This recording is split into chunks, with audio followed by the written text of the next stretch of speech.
सुखार्थिना कुतो विद्या विद्यार्थिना कुतो सुखम सुखार्थिना त्यजेत विद्या विद्यार्थिना त्यजेत सुखम। अर्थात सुख चाहने वाले को विद्या छोड़ देना चाहिए और विद्या चाहने वाले को सुख छोड़ देना चाहिए। सुख चाहने वाले को विद्या नहीं मिलता और विद्या चाहने वाले को सुख नहीं मिलता। आइए इसी के साथ हम लोग क्लास 10 प्रश्नावली 8.1 ट्रिग्नोमेट्री का क्वेश्चन नंबर 1 को सोल्व करने जा रहे हैं। लिखा हुआ है त्रिभुज ABC में जिसका कोण भी समकोण है। त्रिभुज ABC में कोण भी समकोण है, अर्थात इस जगह पर समकोण है। समकोण का मतलब 90 डिग्री, समकोण का मतलब 90 डिग्री, ठीक है।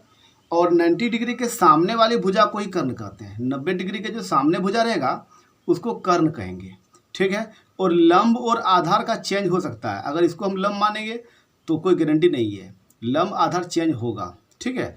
फिलहाल अभी हम लोग जानते हैं कि एक समकोण त्रिभुज में एक कर्ण, एक लंब और एक आधार होता है, ठीक है। एक लंब, एक कर्ण, एक आधार होता है। और हमें दिया हुआ है कि AB बराबर 24 सेंटीमीटर। AB कितना दिया हुआ है? 24 सेंटीमीटर। और BC दिया हुआ है 7 सेंटीमीटर, ठीक है। तो फिर क्वेश्चन किया गया कि निम्नलिखित का मान ज्ञात कीजिए, sine A cos A sine C cos C, ठीक है। इसका मान निकालेंगे, लेकिन सबसे पहले हमें पता होना चाहिए कि यहाँ पर कर्ण AC हमारा नहीं दिया हुआ है। तो पाइथागोरस प्रमेय से हम लोग कर्ण का फॉर्मूला जानते हैं। कर्ण बराबर क्या होता है फॉर्मूला? ये होता है रूट अंडर लंब स्क्वायर जोड़ आधार स्क्वायर। ये पाइथागोरस प्रमेय का फॉर्मूला है, पाइथागोरस फॉर्मूला है। समकोण त्रिभुज में कर्ण बराबर निकालेंगे, ये फॉर्मूला है। कर्ण बराबर रूट अंडर लंब स्क्वायर जोड़ आधार स्क्वायर, ठीक है। ये कर्ण का फॉर्मूला है। पहले हमें कर्ण पता करना होगा, उसके बाद ही कुछ वैल्यू को हम निकाल पाएंगे। तो कर्ण बराबर ये फॉर्मूला है। चलिए इस पर मान बिठाते हैं हम लोग। कर्ण बराबर रूट अंडर लंब कितना है 24 स्क्वायर मान लेते हैं, अभी आधार कितना है 7 स्क्वायर मान लेते हैं। देखिए 24 का स्क्वायर करेंगे मतलब 24 इंटू 24 करेंगे, 24 गुना 24 करने से हमें 576 मिलेगा।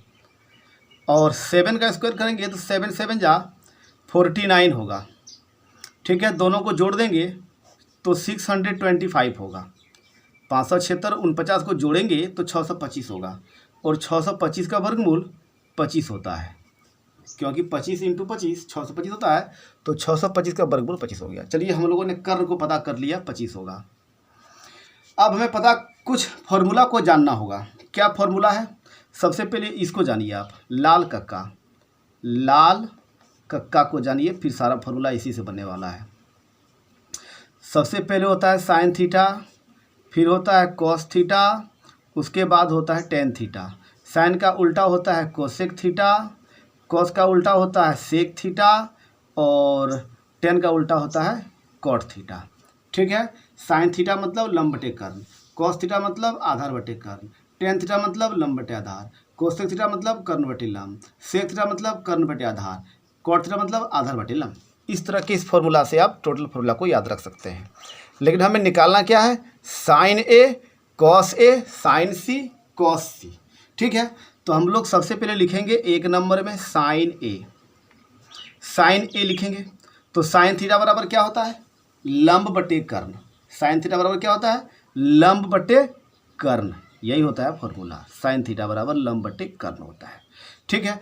अब देखिए साइन थीटा के जगह पर A लिखा हुआ है, अर्थात इस कोण की बात किया जा रहा है, ठीक है। तो आप एक बात को ध्यान में रखिएगा कि अगर कोण A का बात होगा तो जिस कोण का बात होगा ठीक उसका सामने वाला भुजा लंब कहलाएगा। जब A का बात होगा तो BC हमारा लंब होगा और AB आधार हो जाएगा।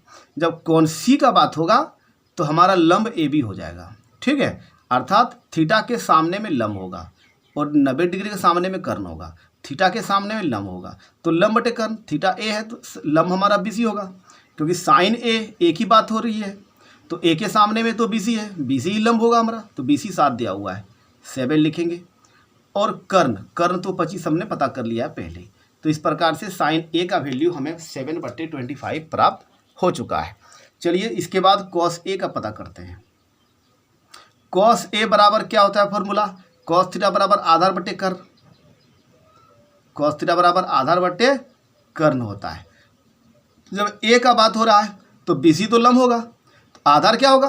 कर्ण तो कभी नहीं बदलेगा, कर्ण AC 25 है, ये कभी नहीं बदलेगा। और ए की बात हो रही है तो ये तो BC लंब होगा, आधार AB होगा, अर्थात AB 24 है, आधार कितना है 24 और कर्ण कितना है 25। चलिए इस प्रकार से हम लोगों ने cos थीटा का भी मान, cos A का भी मान प्राप्त कर लिया है। इसके बाद प्राप्त करेंगे मान साइन C, साइन थीटा बराबर उस फिर से लंब बटे कर्ण, फॉर्मूला तो ये चेंज नहीं होगा। लेकिन जब C की बात हो रही है, आप ध्यान दीजिएगा, कौन C का जब बात हो रहा है तो लंब हमारा AB होगा, क्योंकि जहाँ पर बनेगा कौन थीटा उसके सामने में लंब होगा। तो कौन C का बात हो रहा है तो लंब AB हो गया। इस बार लंब हमारा AB अर्थात 24 होगा और कर्ण क्या होगा, कर्ण नहीं बदलेगा, कर्ण 25 का 25 ही रह जाएगा।